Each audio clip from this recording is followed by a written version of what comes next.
So this is the story about Ivy Brook's modeling contract, the contract that almost was. We were members of this sports center, and it was over on 280. I had to work, so I did not have a babysitter for my daughter.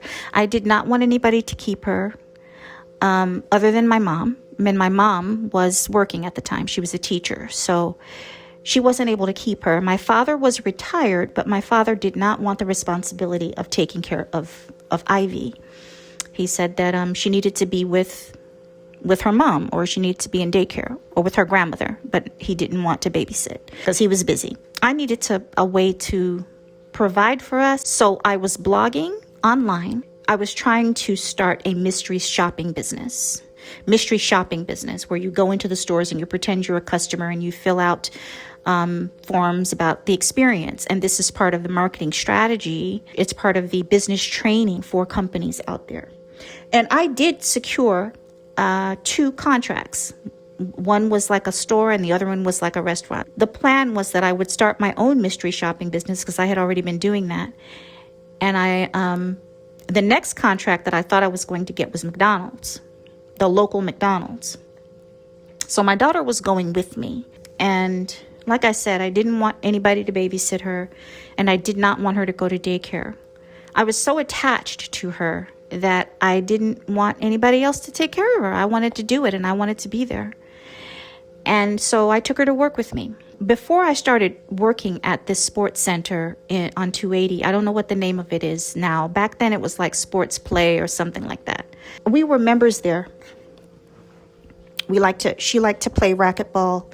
They had a swimming pool there. They had a steam room, and they had the sauna. And so Ivy Brook would go in those places with me. That was our little mommy and me time. When I noticed that they had a nursery there, I thought, you know what? I will apply because I love coming here, and I will apply and bring her with me. And so that's what happened. I ended up coming there, and I worked in the nursery, and I brought her to work with me until I could figure out what I was going to do next. I had no idea that I really wanted to be a writer. I did not know that at the time. So I was kind of just, taking jobs that I didn't really want. And I settled for working in the daycare because I was able to take her with me. And then after work, we got a free membership then, and then we would do the same thing. So that was our little mommy and me time. Well, this one particular day, in this particular center, what the attraction of that place was that it had a lot of amenities. It had a lot of celebrities who lived in town that I think were members there. We saw Charles Barkley. I think Michael Jordan was still there. I think he was still living in Greystone at the time and was a member there. But we saw several celebrities who attended this particular gym. One day I went outside to take a break. Ivy Brook and I went outside to take a break. And this is the picture that the woman snapped of us. So I don't know how old she is here, but I was holding her and I had my back to the woman. There was no one outside that day, but something told me to turn around. And when I did, the lady was standing there. She was not in the bushes, but she was standing very close to the bushes, literally snapping pictures of us. And I thought, and it was one of those photographer type of cameras. It looked like a paparazzi camera to me. And I looked at her and she goes, oh, she said, I taking a picture of your daughter.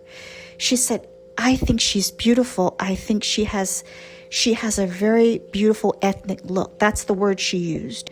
She goes, I'm a photographer. I live in Mountain Brook and I do kids photography. She said, I am entering a contest. And she says, and I've been choosing kids or babies or toddlers that I thought would be good to enter into the contest. And she says, and I know that you're not a part of any of this, but I saw you guys out here and I thought this is a perfect moment. It's just perfect. Her hair is perfect, everything. She says, I wanted to take these pictures of her. And I said, okay. she said, I am going to enter these pictures into a contest. And I said, okay, well, what contest? And she says something about it's a national contest, blah, blah, blah. I don't remember, but she said it was a very big contest. And she said, I'm going to win. She says, I'm going to win. I'm going to enter these pictures and I'm going to win. That's exactly what she said. And I'm thinking, well, what's in it for us? What's in it for my baby? You're going to win, but what's in it for Ivy? And so she says, I'll be in contact with you in a couple of weeks. I said, oh my God, Ivy. I said, you're going to be famous. You're going to be a model. I said, the lady thought you were so pretty. Everywhere you go, the people think you're so pretty. And I said, you're going to be a model. Can you believe that? Now, I've told this story to a couple of people. In fact, the friends that I had at the time, they all know this happened because I was so excited about it after I got back. I told everybody that I knew about it. And I never tried to get my daughter into modeling or anything before that. Before that, it never occurred to me that I would get her into modeling. I was not a stage mom, one of these stage moms that tried to get their kid on TV. I was not that. I was not that. It wasn't that for me. Anytime I've been on TV, TV came to me. I didn't go to TV. They came to me. And so back then, I didn't know anything about TV, modeling, or anything like that. But I thought it was a great opportunity, and I was excited about it. I was excited for her because I thought she was beautiful, too. And everywhere we went, people were always, telling her that. And the thing that was so special about her, in person, I thought she was even more pretty in person than she was on pictures, because I just thought she looked like a doll. She did. She looked like a doll. There was one experience, and you're thinking, well, why are you going on and on about my daughter? Well, it's my daughter, and she's not here anymore, and I'm just remembering this story. Remember, this story is for me to look back on in a few years or many years from now, and also for my son, Val. And for anybody else who wants to hear the stories.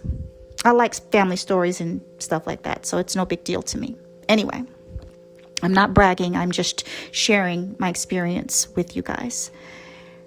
But yeah, everywhere we'd go, people would stop me, and she was exhausted with it. Ivy hated that. She hated it when we were walking through the store and people would stop us. And one day we were in the store, and she was about a year and a half, and she was in the basket, standing. She had been standing in the basket or sitting up in the basket, and this woman came around the corner. Oh my God, you're so cute. She was going to squeeze her cheeks, and she hated that. So Ivy fell out and played dead. She fell out and played dead inside of the basket. And the lady reached out her hands, and she said, oh my God. She said, what's wrong with her? And I said, Ivy, get up. I said, Ivy, get up and stop being dramatic. So anyway, the lady thought it was so funny. Oh my God, that lady died laughing at Ivy. Another time, now I was not there when this happened, but this was told to me. They said that Ivy was sitting there, and it was at church, and a woman and her daughter were visiting. The daughter was probably around 4 or 5 or 6. I think she was 6. And she had been staring at Ivy. Ivy was sitting there. She wasn't moving, but she was dressed really pretty. And the girl kept looking at Ivy, and finally she touched her. She grabbed her. And then her mother scolded her, and she says, what are you doing? She says, why are you poking her? She said, I thought it was a doll. She thought Ivy was a doll. So, people were always stopping her because she had a really unique look. Some of the people who were unkind would say things like, oh, she's going to be the next John Bonet, or she looks like the next John Bonet. Time this was all happening, John Bonet Ramsey's case was heavily in the news. And so there was a lot of public scrutiny around child modeling, child pageants, and beauty involving kids. And there was a lot of negative public reaction, and there was a lot of judgment on parents who were allowing their kids to model. So that's the climate we were living in at that time. And she had really long lashes, but her lashes really were like that. And her brows were like that. Beautiful brows. Beautiful brows her whole life, until, later years when she wasn't taking care of herself as much. But she always had those brows, and I was proud of her, and I loved her. And a lot of people feel like you're not pretty unless you're mixed, and this is no dig to mixed people, but I have a mixed child, so this isn't a dig to anyone who's mixed or biracial or anybody that has good hair. But, Ivy was a beautiful black girl. She didn't have necessarily good hair. She wasn't light skinned. She was a beautiful brown baby girl. And she got a lot of attention. So it wasn't a surprise to me that this woman showed up out of nowhere. But anyway, let me stick to the story. I was so excited about it. And the lady came back. She did come back. I want to say it was 2 or 3 weeks later. And she said, I won that contest.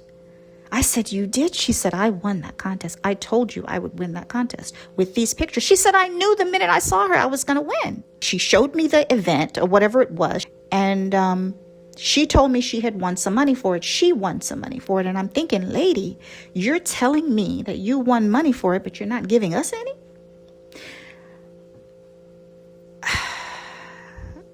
She said, get this child in modeling. She needs to be a model now. And I said, but how? I don't know anything about. She said, I'm going to give you the name of a person. She says, you need to call her. She says, here's the phone number. She said, I don't have a card or anything, but she said, I'm going to give you the phone number and you call and ask to speak to whoever it was. And she says, and you tell them, here's my name. And she wrote it. She said, here's my name. You tell them that I sent you. So I said, okay. And these are the photos that she gave to me. Now, I'm looking at the photos and I'm like, lady, I needed to brush her hair a little bit. I needed to put a little lip gloss on her lips. She's been playing since this morning. That's what I was thinking to myself. I didn't think it was her best look, but she did, and they won. Photos were selected. They were chosen. Ivy was chosen for this.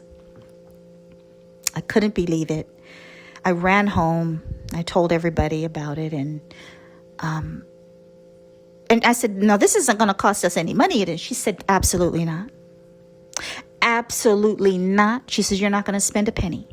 She says, I'm giving you a referral.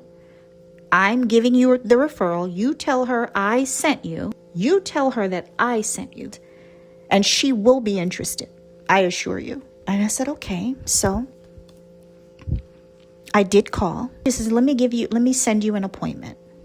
Let me see when I can see you. She says, it's not going to be right now. She says, but I can see you probably in the next 2 weeks. And I said, okay. So she says, I'm going to send the cards to you in the mail. I'm going to send them to you. And she said, and I want you to, no, I know what it was. Excuse me. I know what it was. The lady that told me about her did not give her my pictures. She gave me the pictures. And she said, you send these to her. You need to call. She said, because I don't have the address or anything, but when you call, she's going to be interested when she gets the pictures. She said she's going to brush you off when you call.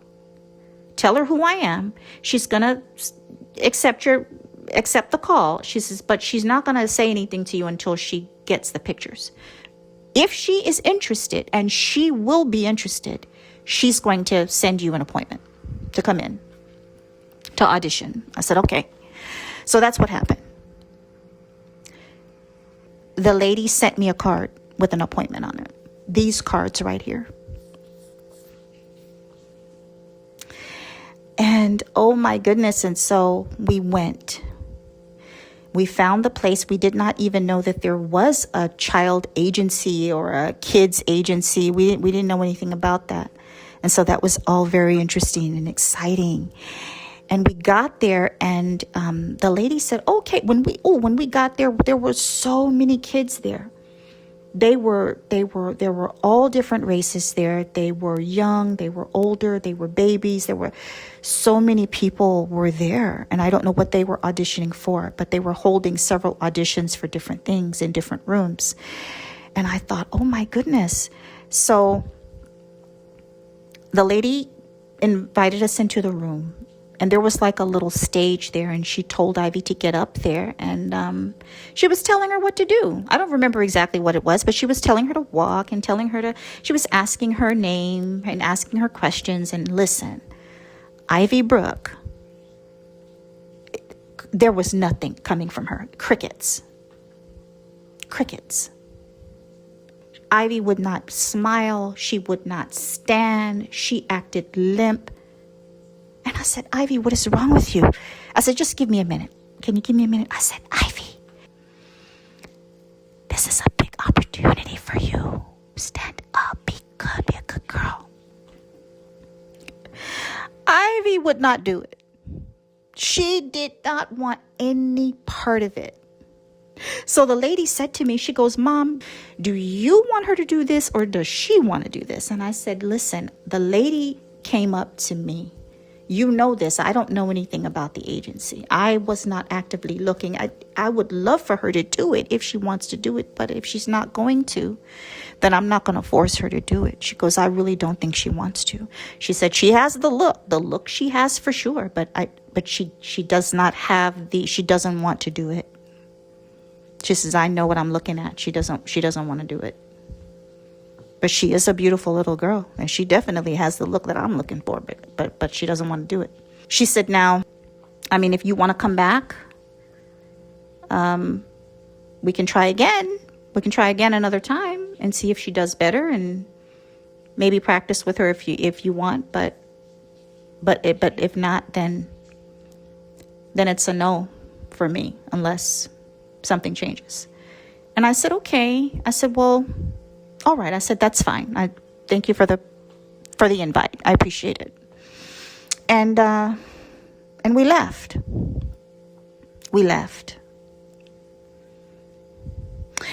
I kept the cards for her because I wanted her to know that she was beautiful. And I wanted her to know she had to be really special. And I wanted her to always have the cards, and I think I even wrote a message on the back that one day if she found the card, she would see that they wanted her to come in and model, but she didn't want it. I'm not gonna lie, I was disappointed. And I remember just getting in the car, and I didn't know what to say. I didn't know what to think, because she was a very jovial person.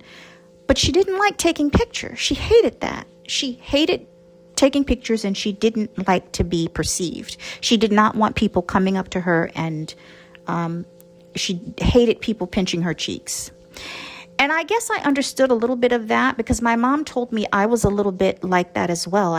She said when I was a baby, I didn't like giving hugs. I didn't like hugging people. I would push people away.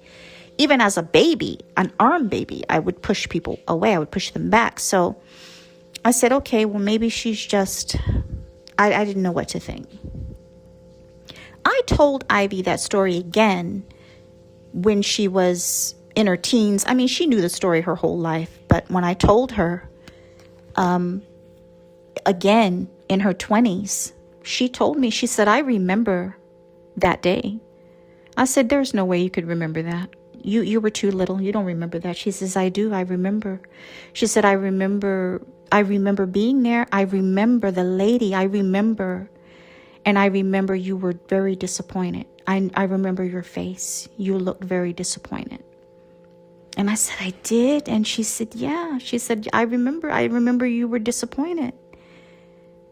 And she said, you didn't say anything. She said, but you were disappointed. And I said, Ivy, there's no way you remember that. You were too little. She said, but I do. I remember. And I said, well, I'm sorry. I said, if I did, I didn't mean to make you feel bad. If I did, I don't remember doing that. I probably was disappointed because I wanted the world to see the beauty that I saw in you. And I thought that it was a great opportunity. So I said, I apologize. Do you forgive me? And she said, yes, I do. And she said, Mom, I'm not thinking about that. It was no big deal. But I do remember it, though. And she walked out. When she walked out of the kitchen, I turned toward the sink. And when I heard her close her bedroom door, I choked back tears.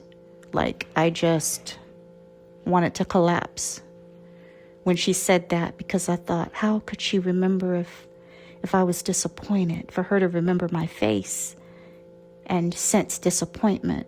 And I thought it just made me incredibly upset at that moment that she had felt that I was disappointed about it. And but you know,